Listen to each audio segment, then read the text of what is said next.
ለመቄዶንያ የአእምሮ ህሙማን መርጃ ማዕከል የ200,000 ብር ድጋፍ አድርጓል። ናታኖል የጥርስ ክሊኒክ እንግዲህ በይፋ ስራውን ጀምሯል ማለት ነው።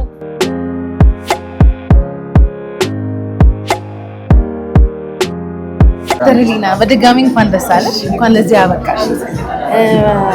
እንግዲህ ናታኖል ዴንታል ክሊኒክ እና መቄዶንያ ቆንጆ ጥምረት አላቸው ይባላል። እስቲ ስለዚህ ትንሽ ነገር። እሺ፣ አመሰግናለሁ። ያው እንግዲህ ናታኖል ዶክተር ሊና ነች፣ መቄዶንያ ሙያ እያገዙ ነው ያሉት።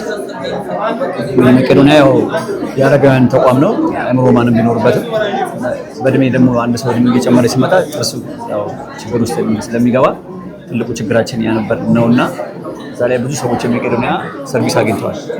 ጥርሳቸው የተተከለላቸው አርቲፊሻል ጥርስ በጥሩ ሁኔታ ድሮ በጣም ሰው ፊት እንኳን ለመቅረብ የሚያፍሩ ሰዎች ዛሬ በደስታ እየሳቁ በጣም ደስተኛ ሆነው ይገኛሉና ለዚህ ደግሞ ዶክተር ሊናን በጣም እናመሰግናለን።